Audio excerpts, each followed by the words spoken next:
Hi, and welcome back to Thriving Beyond MST. I am your host, Dalia, veteran, advocate, thriver, and someone who is still learning to live in full alignment with who I am, not just with what I've survived. Before we continue, I want to offer a gentle note. This episode includes discussion of sexual assault, domestic violence, trauma informed decision making, and how fear can shape relationships and life choices over time. You're encouraged to listen at your own pace, take breaks if needed, or return to this episode as it feels supportive for you.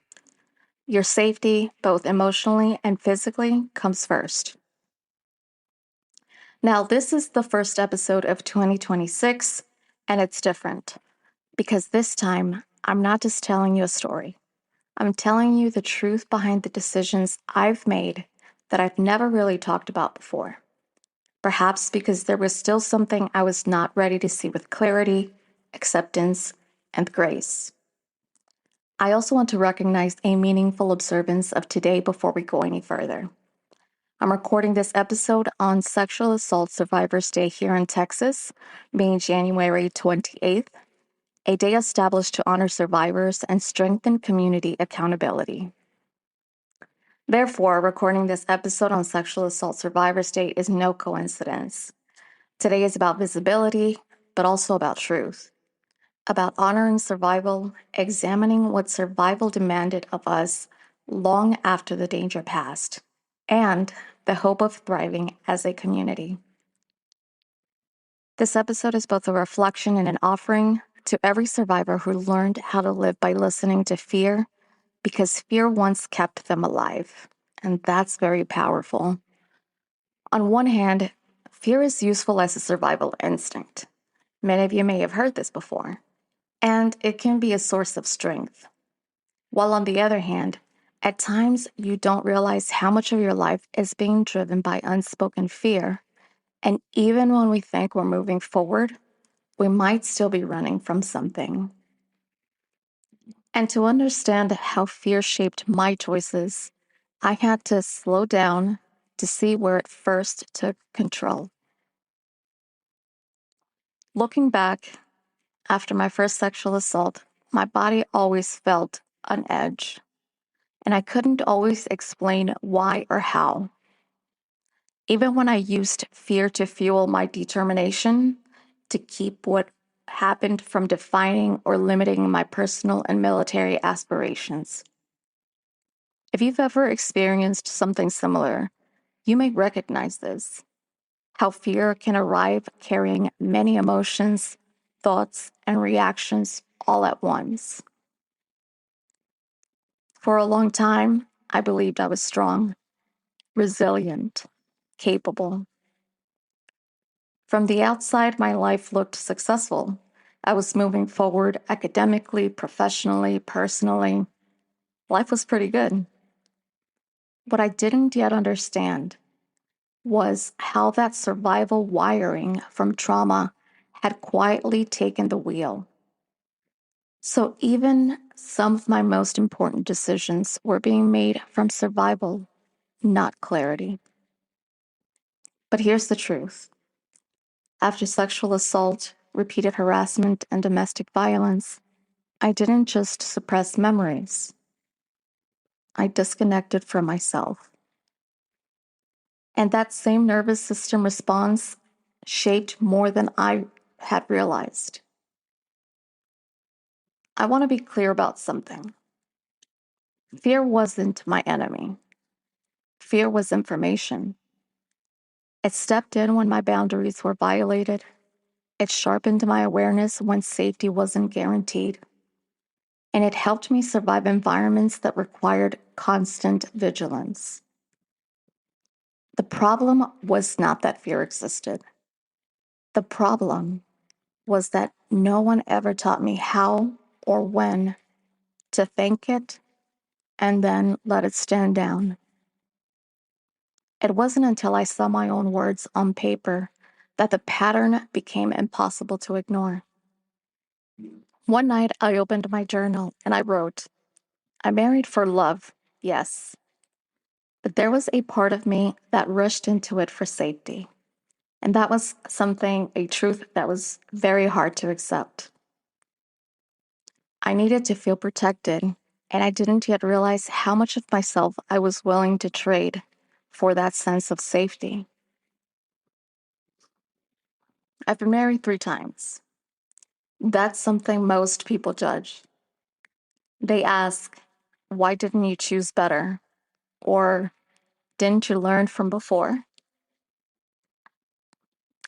That judgment haunted me.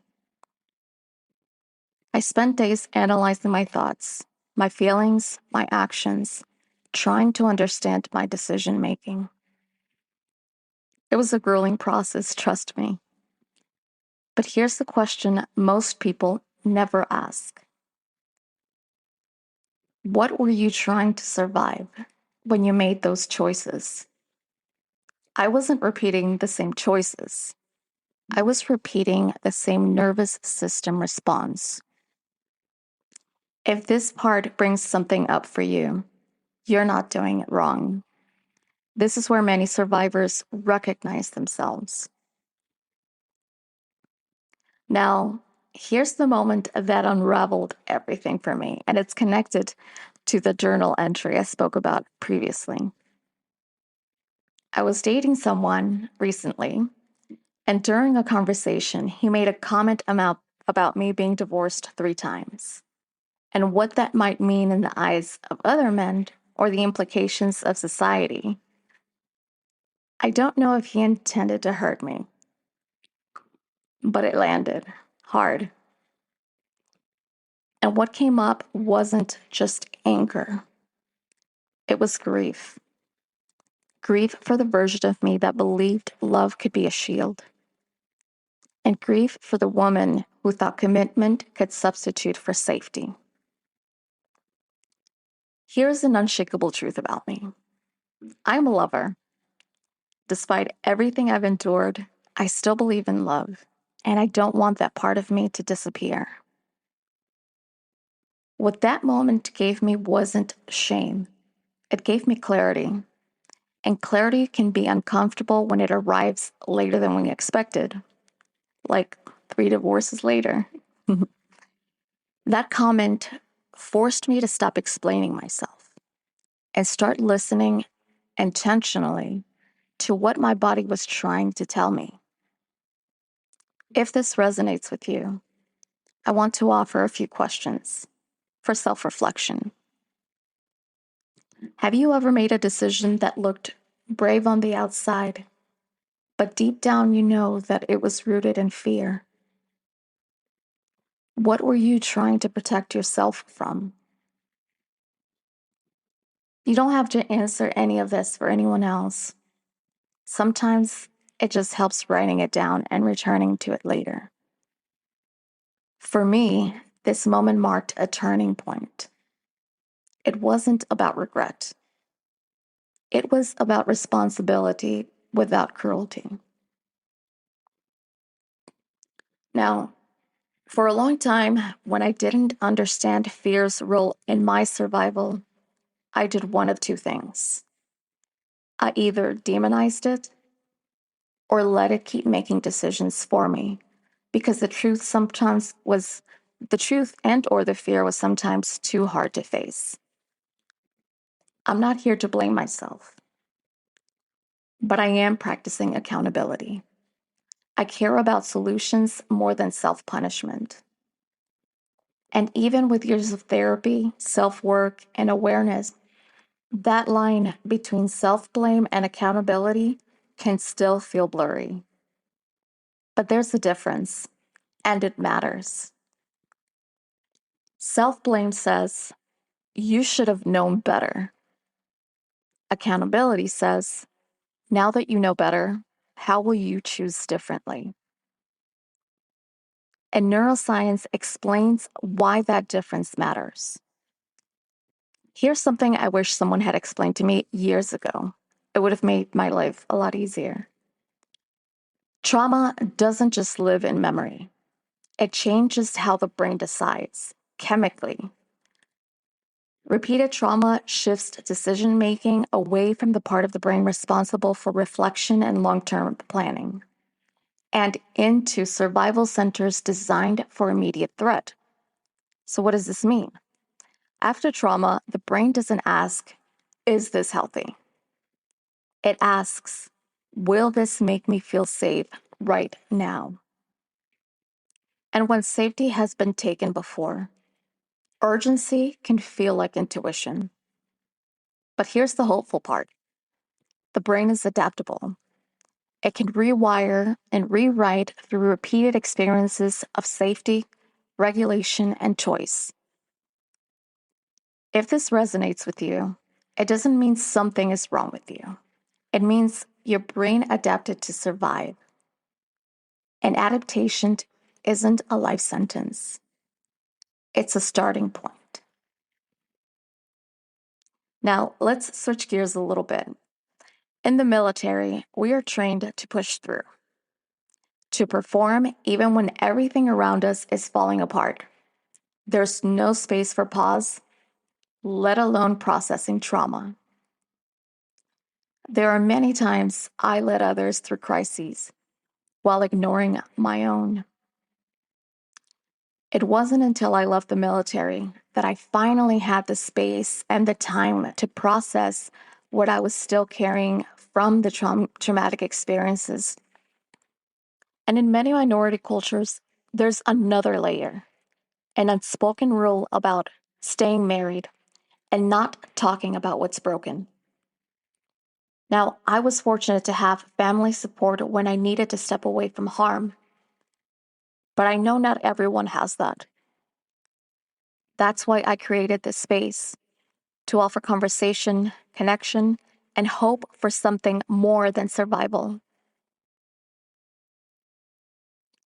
Today, I am no longer ashamed of my 3 divorces, because now I understand the version of me who made those choices. She wasn't weak. She was in pain. And she was doing the best she could. Now I choose with awareness instead of urgency, from truth and not fear. Fear still speaks to me, but now it speaks as a signal, not a commander. I listen, I assess. If I need to readjust fire, I do, and then I decide. Fear once made my choices for me. Awareness and intention gave me my voice back, and I hope it does that for you as well. On this Sexual Assault Survivors Day, I want to remind you of this. Surviving, that was never the end goal. It was only the beginning. And the same fear that once protected you can become a guide back to yourself when paired with awareness, compassion, and choice. If this episode spoke to you, if you've been questioning your own decisions or learning how to forgive an earlier, younger version of yourself, know this: you are not alone. Many of us are still learning how to thrive. And part of that is reclaiming our choices and rewriting the narrative around them. Whether this is your first time listening to this podcast or if you've listened to before, I want to hear from you. Please subscribe, share this episode, and leave a review, as it helps more survivors find us. You can also DM me, comment on social media, or send me an email to thrivingbeyondmst@gmail.com. Always remember, we see you, we honor you, and we will not stop fighting until there are no more stories like yours. Thriving Beyond MST is listener supported. If you want to help sustain survivor-led conversations like this and ensure this work continues thoughtfully, independently, and without compromise, you'll find ways to support in the show notes, our website, and on social media. Thank you for listening, and until next time.